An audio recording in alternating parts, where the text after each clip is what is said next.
Assalomu alaykum Agroferma kanali obunachilari.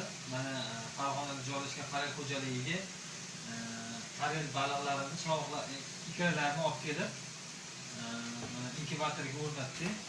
Qo'ydik inkubatorga. Ko'rib turibsizlar. Ikralarimiz hozirgi paytda suv haroratimiz 15.6 ko'rsatyapti.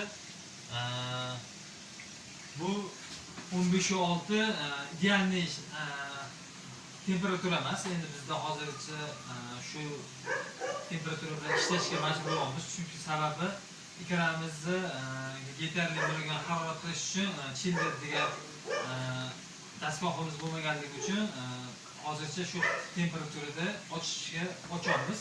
O'zi 6-12 gradusda ochish kerak, optimal sharoitda shu. Endi bizda imkoniyatimiz bo'lmaganligi uchun shu holatda inkubatsiya qilyapmiz. Buni tavsiya bermaymiz. Lekin o'zini gradusda bo'lsa, baribir yaxshi bo'ladi.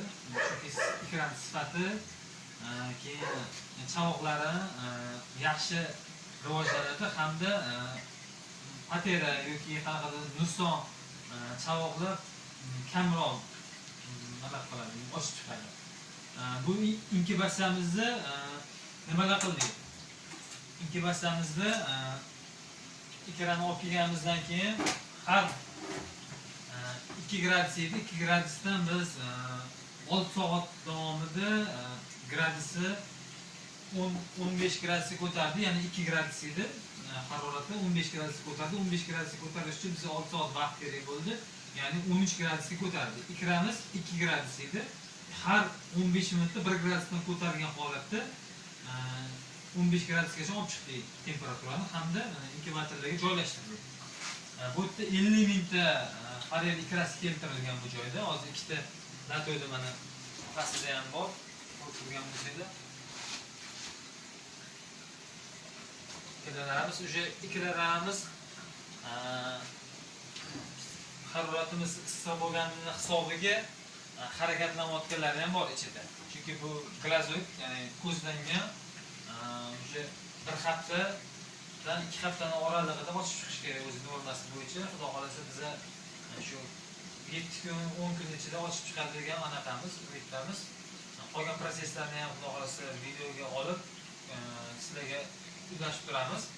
Endi buni ustini yopib qo'yganimiz sababi baliq, ya'ni ikrani har doim ustini yopib qo'yish kerak. Sababi mana nurlar tushgani hisobida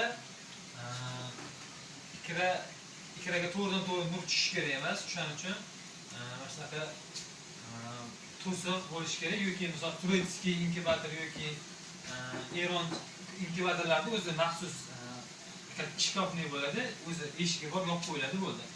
Bunaqa ya'ni latoli inkubatorlarda bo'lsa, ustini qanaqadir misol tokimi, kardonmi biror bir narsa bilan yopib qo'yilishi kerak.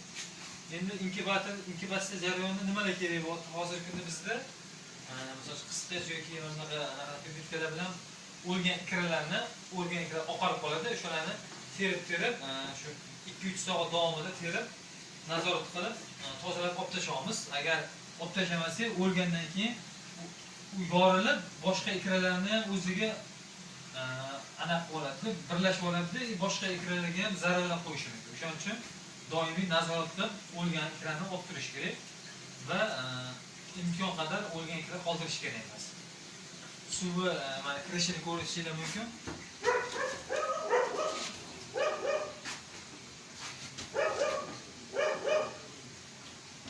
Suv kirishi hamda chiqishi bu tarafdan qilingan.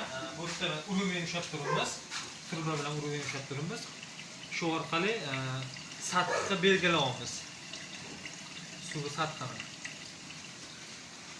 Agar kimdadir qanaqadir savol yoki biror bir takliflar bo'lgan bo'lsa, bemalol kommentariy yozsanglar bo'ladi. Xudo xolasa qo'ldan kelgancha fikrlar almashib yoki qanaqadir fikringlar bo'lsa, yoki biz xato qilgan joylarimiz bo'lsa, o'zingizlarni fikrlarni bildirishingiz mumkin. Rahmat, e'tiboringiz uchun.